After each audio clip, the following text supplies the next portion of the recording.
Hello, everyone. This is Anna here.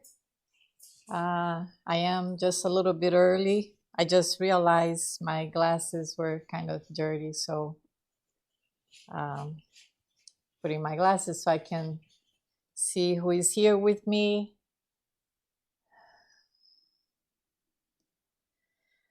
And I'm just gonna wait a little bit and see who is gonna join us.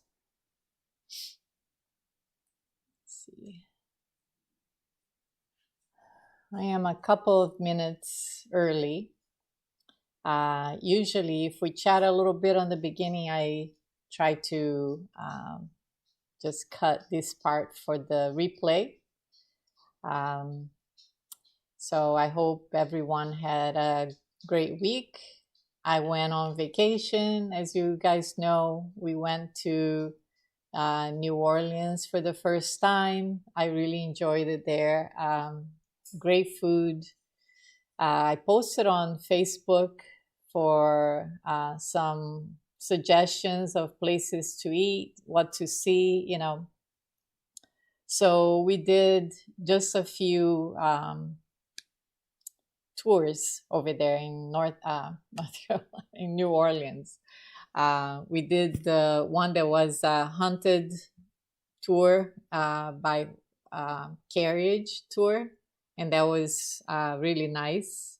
It was getting dark when we did it, so but because there were some kids, in the carriage, I think she tried to not to make it so scary, but she told us some pretty neat stories about things that happened over there. They do like the voodoo stuff, and so that was fun. We did a city tour that was kind of like a semi-private tour with a van where they come to your hotel and pick you up and then bring you back, because I wasn't crazy about driving over there in New Orleans. It wasn't that it wasn't safe, but there are so many people on the streets that I didn't feel comfortable. I'm not used to that anymore. So I rather had the tour that came and picked us up. So that was nice. But then there was the one for the Bayou was really the highlight of our trip. It was, a boat tour. And oh my gosh. So it started out where the day, when we both looked at the forecast, it looked like it was gonna be a nice sunny day, and it was early afternoon tour. And as soon as we started on the boat, it started to get dark, and oh my gosh, we got hammered with the storm. And so it was so strong and the winds was so bad that he had to kind of go into like a canal to stay a little bit more protected. uh, but then after that, it didn't take long for the rain to stop, and then we saw some beautiful wildlife. I never thought that the bayou would be so pretty. Tons of birds. We saw some bald eagle nests. They were making out way on the top of a pine tree. We saw that, and I tried to take a picture, but they were kind of far. We still could see it. Tons of alligators. Hi, Lisa. Good morning. We saw a ton of alligators, which now I'm inspired to sculpt an alligator and put it on a mug. I held a baby alligator for the first time, and I was so scared. My daughter just kind of touched it, the alligator, but they're cute when they're little. It almost looks like a lizard, but I have never touched anything like that. I'm scared to death of even frogs and stuff like that. But I don't know how they talked me into holding one, but it felt so weird. It felt like rubbery and cold, but they're cute. Anyways, that was my vacation, like a summary. But if you ever go there, I definitely recommend in New Orleans. I definitely recommend doing the Bayou tour. And so Today's video, I just wanted to bring you along for my painting technique that I use on, it's more like a, kind of like a watercolor style that I like to use with underglazes. And because I've been on my painting phase right now, I have a ton of stuff to paint. So I thought I would just bring you along to show you how I do it. You know, of course, it takes me a long time, so I'm only going to show you parts of it. Um, and I also wanted to show you some results that I did a few videos ago, maybe 2 or 3, where I did the underglaze cuerda seca tile that I was testing out the manganese. So I usually use the black iron oxide with the oil. And this time I wanted to test manganese, which is another oxide that people use quite a bit. And I just wanted to show you the results for that. And I was just waiting to see who else is here with me. And anyways, I'm just gonna go ahead and zoom in so you guys can see, and we'll continue to talk about different things. So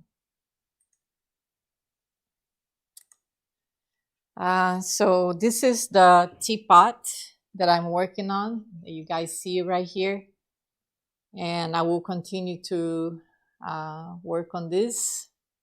But right now, I have only 1 to 2 coats in different areas. So it's hard to track how many coats you do when you do the thin layers.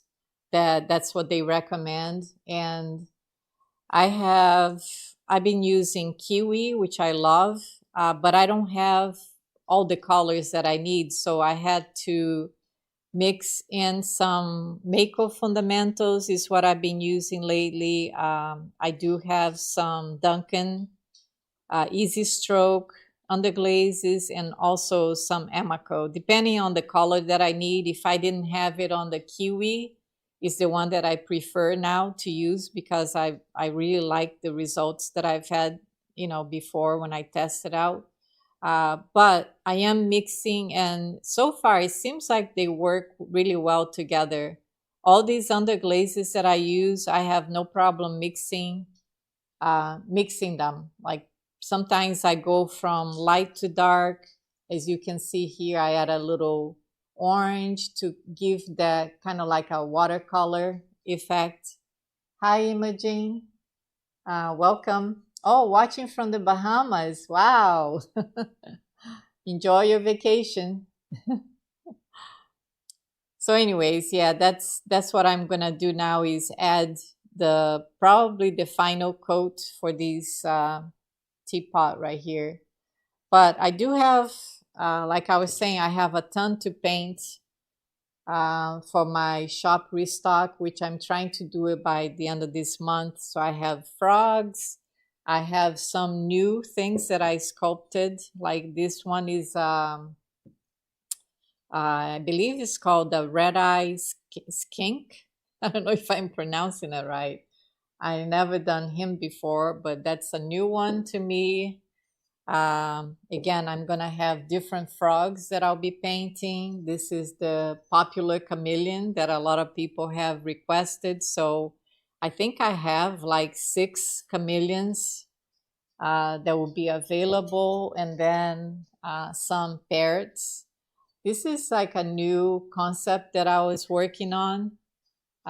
It still feels really good to hold, different than the one that I make that is just a bird as a handle. This one is actually a handle with a bird, but it still feels very comfortable to hold. So he's a parrot with more like a simple design, and this is all going to be kind of like I made it look like a branch, you know, the handle, and I carved this whole area here for just to show some texture. Hi, April. Good morning. Yes, this is frost. I have a mixture of frost porcelain, and also I used White Bear by Kentucky Mud Works and Iceman. Those are the two stonewares that I mentioned before that I can mix them. So for example, this one is White Bear, the teapot, and then the the handle, everything else that is attached. I use Iceman because it is so good for attaching things. I never have any cracking issues, separating from the teapot or anything like that. I've done this several times now, and I proved that it's a great way of still having the really white body. So let's say if you're making a mug, I usually make it with White Bear if I don't want to use porcelain because it's more finicky. And then I use Iceman for any of the sculpted pieces. But of course, you can also do frost, you can also sculpt. It just takes a little bit more work because frost or any porcelain that I've used is more finicky. You have to really kind of baby it and keep a plastic for longer for drying very, very slowly. And it just takes more work. And with White Bear, not so much. So it's cuts down on time, a little bit. And so I will show you a little bit of how I'm painting these. Again, this is just 1 to 2 coats in some areas, but I am going to add the third and final coat to this piece. One thing I wanted to show you from, let me bring this here. And I will move this out of the way because my table is getting kind of crowded here. Just wanted to show you these results here. So this is the cuerda seca. So this one, I've done it a while ago. I think it was last year. So this one was using black iron oxide, and it looks pretty dark. The lines, it's not quite like completely black, but very close to being black lines. It's almost like a dark gray brown color. So these tiles are from Laguna and they are low fire. So what I do when I do my bisque firing, I throw these tiles in there with it. So I fire to 04. You cannot fire these any higher than 04. And because stroke and coat, you can't fire to from 06 all the way to 10. So it still works out pretty well. So I was pretty happy with these results using the black iron oxide. But this one was the one that I did on the video. I love the colors and everything, but there is a problem. It failed on the manganese. And I'll show you why. And I didn't even know until this morning. So see what happens? You see, you see this? This is manganese, which is toxic, it's highly toxic, but it's just coming off. It's amazing to me that I've never seen this before. So that's why it's important to test these oxides, and I share because it saves you guys some time if you're gonna try cuerda seca. Don't use manganese with the oil because it does comes off at a low fire. Now, I wonder if it is because it is a low fire. I have another mug that I did using the same oil and manganese oxide, but it's going to be fired at close to a cone 6. So that I don't know yet how it's going to turn out, if it is going to be sealed. I think if you fire at a low fire, that's what I'm thinking right now, that it doesn't work because it's low fire. So just for your information, that's why I'm sharing this now. But I will share with you when I do the mug. So I'm interested to see if that's really the problem. But anyways, what I'm gonna do next is I might add some clear glaze here for low fire clear, and then fire again and 04, just so this can be used as a trivet. That's what I use these styles for, to put a hot dish, over. But yeah, I'm curious to see how that's going to work now with the firing at cone. I usually fire at cone 5.5. So these are the brushes I'm using, which I will put a link in the description. There are two sets that I like to use, and they're pretty inexpensive from Amazon. This set here is I think they're just a watercolor, synthetic bristle watercolor brushes. I like because of the variety of shapes.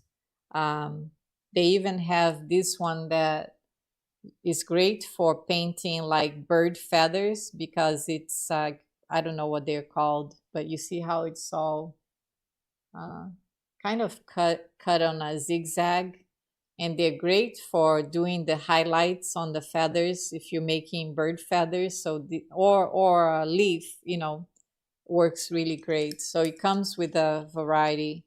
I think it comes with a fan brush as well. I don't use this one as much, but all the other ones I do. And then the other one is this one, Nick Pro. It also comes with a whole set of, they're smaller. So I use these as my liner brushes. And again, I will put all these links. And this is, I think I did put the link for this that I've been using now on my one of my videos, but I'll do it again. Something that I bought that has the silicone top, and here's where I keep my Kiwi Underglazes. There are some that are Mako Fundamentals, like I said, and some Emako in here. So I hope the angle is right here. So for the mushrooms, let me see if I have. Usually what I do, I get inspired by looking at pictures. So this is my, hope you guys can see here. That's my tree frog, and I usually look for the colors, And then, oh, hi Sheila, welcome. You watching all the way from New Zealand, right? Or is that New Zealand where you are? Welcome, everyone. So this is the red-eyed tree frog that I keep my phone right in front of me so I can look at the colors. These are some mushrooms that I found. I also got inspired by Sheila has a video that shows some beautiful mushrooms that I never seen before.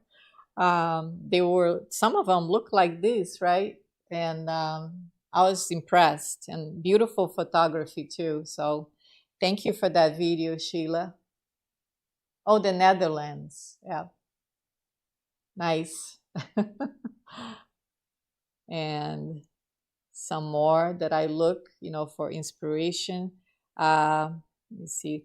The ones that I did, the smaller ones, let me see if I, yeah, some of the little ones that I put here, they were inspired by this one here. As you can see, these little orange ones right here, they go kind of lighter on the stem and then to dark. And I like doing that transition from, and blending from a lighter color to the dark. So again, this is just a quick demo that I would do for my final coat for these glazes. And another thing that I use it a lot is spraying my underglazes just to keep them moist. And right now they're already pretty moist because I just refilled them. But what I do, if the colors are close in shades, for example, the reds and the oranges, sometimes I dip my brush in one and then dip it on the other because I want that kind of variation in color.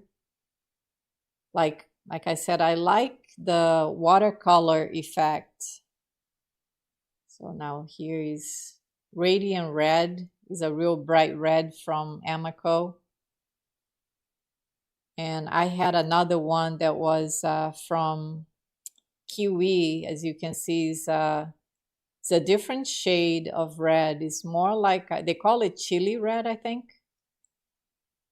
And then I go for a lighter, maybe a yellow.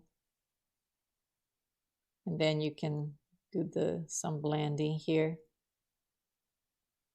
I also like to, I don't like adding the white with the same brush because then I'm really kind of putting some of the reds, mixed with the white. So on this one, I'm just going to, I put some white there just to blend. But I used, as you saw, I used a different brush. So now as we come here, it starts to get lighter. And I like to go maybe on one side. I do a little bit darker in one side and then lighter on the other side, just to add that, lighting contrast.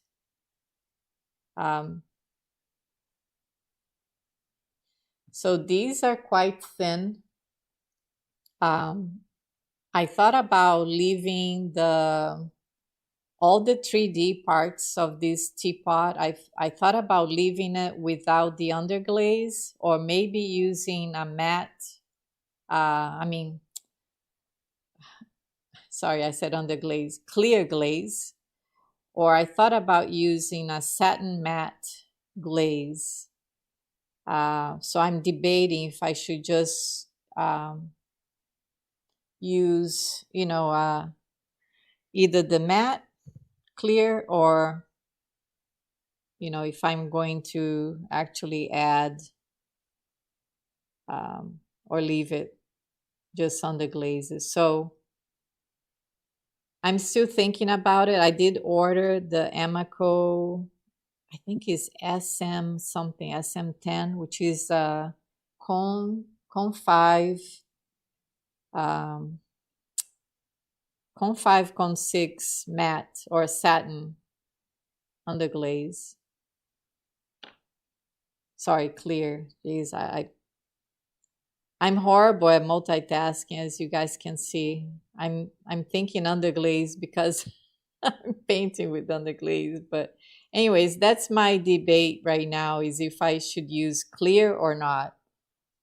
Because I'm going to use, as the background color, I'm going to use Robin's Egg Glaze by Laguna, which is a very, if you guys are familiar, it's a very pretty kind of green-blue color, very glossy. Here is an example. This is a broken bowl that I have from my niece. When I went to visit her, I broke it and I brought it home because I'm gonna try to make another one with the same combination. But I brought it here. Anyways, this is Robin's Egg. Maybe in the camera it's showing more like a green, but it has more of a green-blue color. I don't know why this camera shows, everything shows a little darker in here. Even though I have a light, above, still shows a little darker. So as you can see, I added some white there, and then darker on this side. Then I go with the white again here, because it goes from light to dark. And then I'm just adding a little darker. I believe this one, what is this called? I know I have one that is, this is Kiwi, the orange that I'm using, but there is another one called Blood Orange from Amico. It's a real dark orange and is a real nice color too. I like using that for some of these um, because these are more on the orange side, and these will be more red, this one here, and this is more orange. Um, so for the bigger one, I use all different shades of reds, and I'm going to water these down, especially around the frog's feet, because it is orange. I wanted to just give it a little contrast there, so it's not orange, you know what I mean? So it pops out more.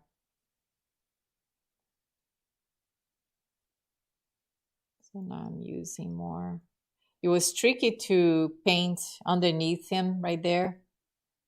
What I do is I add more water and I put my brush, I don't know if you guys can see, put my brush in there.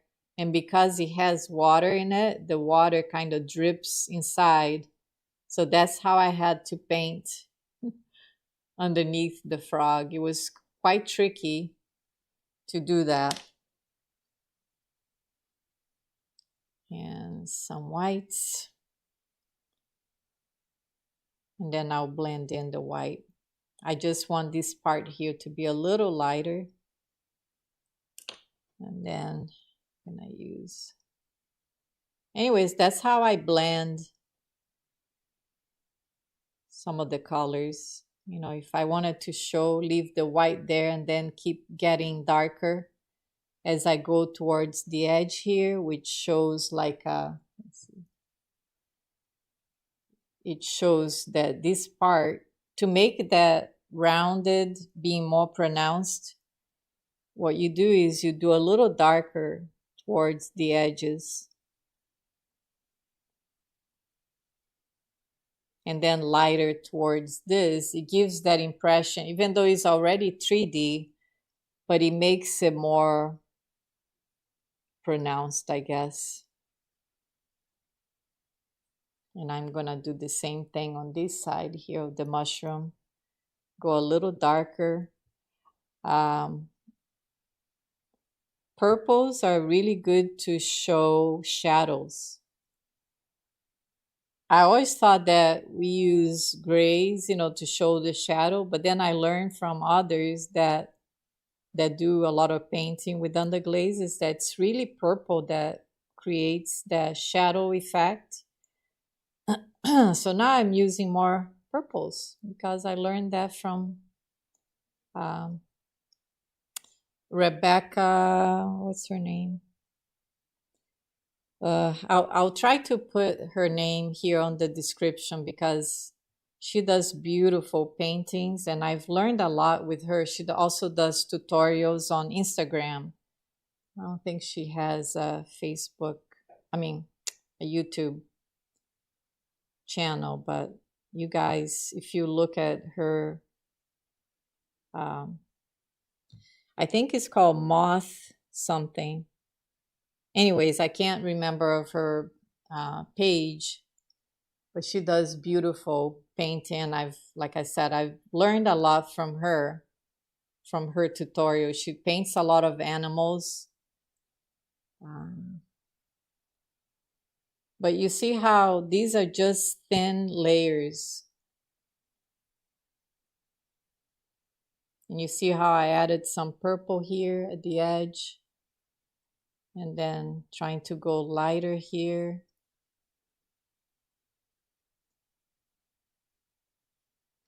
And then this one, rather than keeping it all white, I did add some purple at the edges here also. And then I just blended because it has some carvings in here and I wanted to show the carvings too. So when you add water to your underglaze, the underglaze gets into the grooves and that will show darker when you fire. Someone asked me, hello, also early in the morning. Oh, 7:30. Where are you watching from? Shiat's Ceramics. Where are you watching from? Here is 10, almost 10:30 now. So anyways, what was I talking about? The how you put on the grooves and the water carries your underglaze into the grooves to show a little bit of contrast. I'm gonna move on to these, and then I'll just paint. Like I think I actually mixed white with a little yellow in here, and then went with some purples just for some shadow effects, as you can see in here. Oh, California! Wow, yeah, it's 3 hour difference, right? Or yeah, 3 hour difference. Um, so for these, I don't know if you guys heard in the beginning when I was talking about these were all done by hand, kind of like coils and the mushrooms. I actually used a little one of those dowel that has a wooden ball at the end to make this shape. This is all hand done. It was not a mold. This one, I had a mold that came maybe up to here. And then I wanted to look like ferns. So what I did is I modified the mold. I put this on the mold, took it out, then added the coil to, and then went with my tool to make the little, to resemble ferns. And I coiled it up. I saw a picture and I thought they were so cute and they go with mushrooms. So that's how I did my ferns around. Same thing here. You see how all I did is I curled the top. So you can, it's a good way that you can just use, if you like using molds, if you don't want to spend so much time doing all these by hand, you can definitely modify, a mold so that you make it something unique. So here, so for the ferns, I also like to do different shades of green. Especially I watered it down so that it gets into the little grooves with the darker color. So this is more like it's called peacock green, and it's by it's an easy stroke by Duncan. So again, I do mix different brands here of underglazes. Whatever I didn't have the shade I wanted to use, I go ahead and just get another brand, and they seem to all play together nicely. That I never had issues with, nothing bubbling or anything like that. So I think the key with underglazes is building thin layers so that you're not like putting blobs of underglaze that I've heard some people saying they have some cracking issues with the kiwi. I haven't had that personally, but I know some people told me that they had some issues. Good morning, Angela. Hi, Debbie. From Aromas, California. Wow. Welcome. So I don't know if you can tell here, I went a little darker on this side, a little lighter on this side here.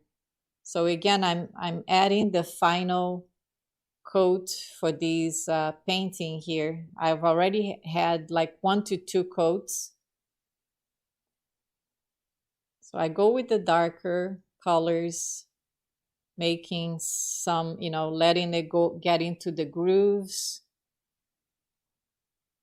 Not really being that careful. And then going with a lighter. Oops.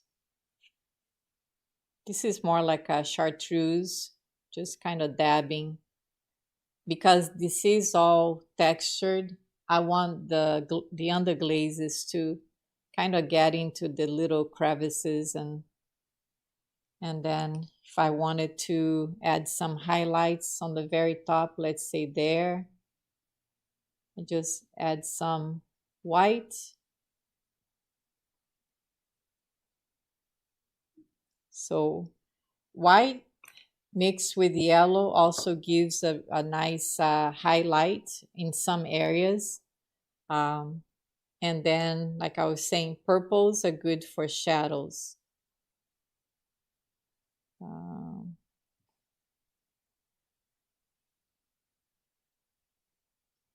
So another thing I do, I think that's what I kind of got sidetracked. I was going to say that I use my spray bottle.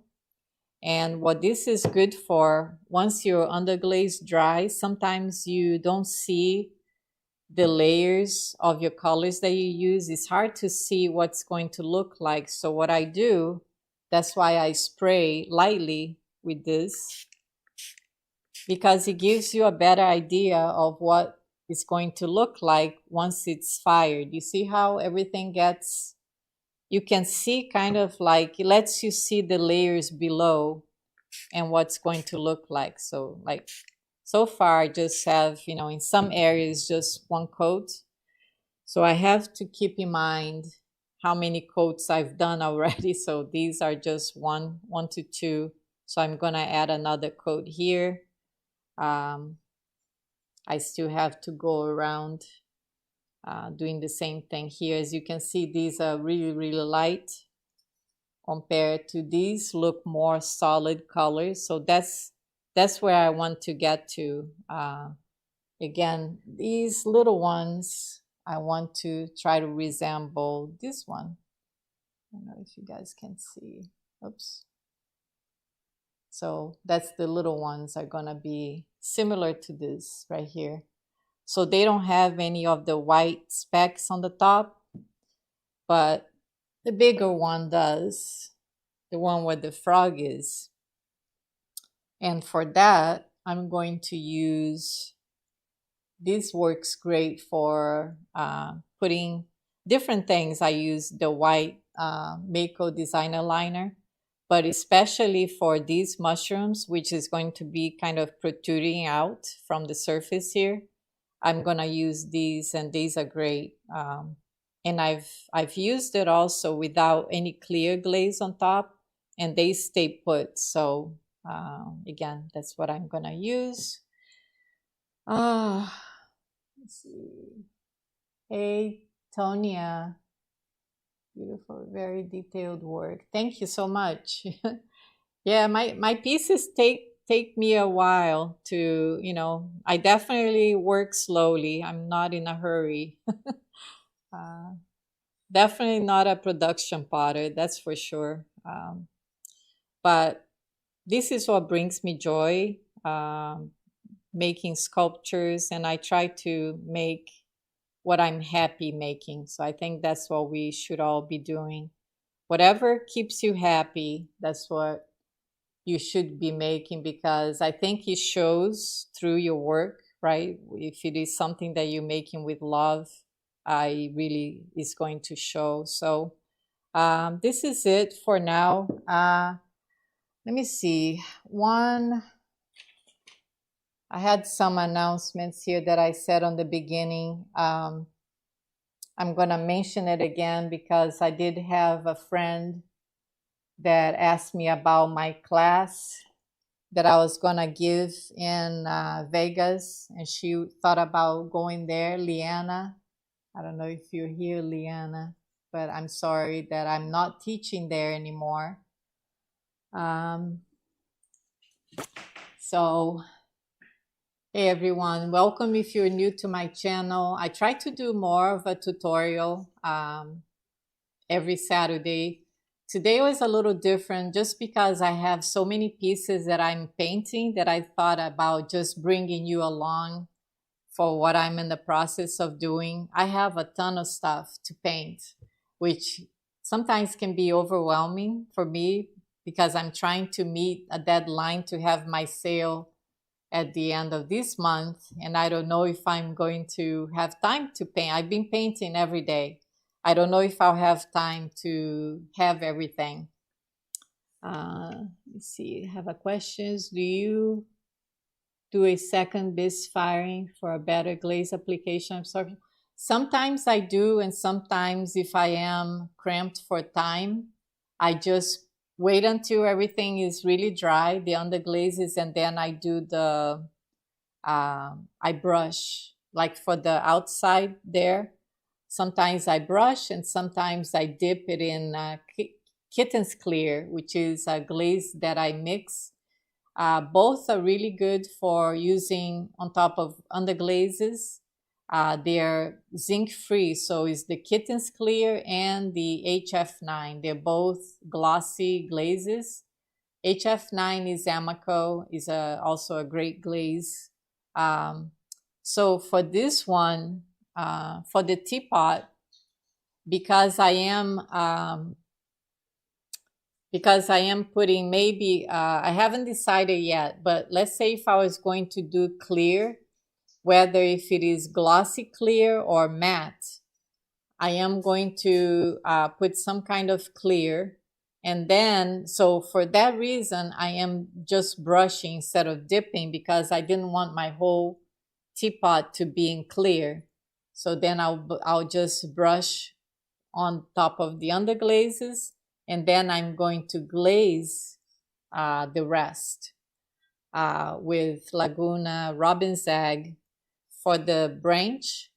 And even like some branches, maybe on this one, I might put a little bit of Mako sandstone, which gives a great texture. It works great on texture and is like a satin, and it looks great for branches and stuff like that. So I've done it before, and a lot of people liked that feel of not really matte. It's not like a dry matte, but a real smooth feel. You know, it's like a satin. So I like to have that contrast because it is a branch. So it's gonna be sandstone, robin's egg. I don't know if I showed you guys the. Oh, I think I got a little underglaze here on the lid, but so the idea was that this is a mushroom too. So let's see if I can zoom in here. So this one is going to be like this one here is going to have more of the red color with the little specks, and I think that's going to be cute as a top. So anyways, I really need to think on how, I do these, even like for these, I'm going to do the same way, just painting with underglazes, then clear, then all over I just do, especially like here that doesn't have anything. I like to use very drippy glazes for contrast. This one doesn't have the branch handle, so it's just a different style. I have several that I did the branch handles, and a lot of people seem to like that. So just different styles of stuff. You're welcome. Let me see what else. So yeah, I have a shop restock at the end of October. I'm not teaching at the convention in Vegas anymore, which was going to be in January for reasons that I just can't justify paying a lot of money out of pocket just for the flights and the hotel. The logistics of it is just too much for me to teach and not really be making. I have to be paying to teach, so not going to do that. One thing that I forgot to mention, I don't know if I mentioned on the beginning, was that I think I did mention about the Facebook group. If you guys are interested on underglazes, a lot of you are already member of the Underglaze group. I have a group on Facebook called Underglazes, Stains, and Oxides. You can search for it. You do have to answer the questions because I do have a lot of people who tries to hack. I don't know why, but I am the admin for that group, as well as two other friends that I have. They're admins. And thank you so much for being here with me. And I'll see you next Saturday. But I'm going to leave you with a great quote. I'm going to try to give you a quote at the end of my videos just to reflect on. I found this one that I thought was really nice. It says, great works are performed not by strength, but perseverance. So I thought this was great. So to me, it's like if you can't do something right in the beginning because it takes work, just keep trying. Just like with Cuerda Seca, I encourage everyone that asks me questions. You can ask me questions through emails, or usually email is a good way to send me any questions about any of the techniques that I use. But one of the things that I always encourage people is like when I started doing the research on Cuerda Seca, I didn't get it right away. I did a lot of, it was a trial and error. So just keep doing. If it is something that you really like, just don't give up. So anyways, thanks everyone for being here, and I'll see you next Saturday.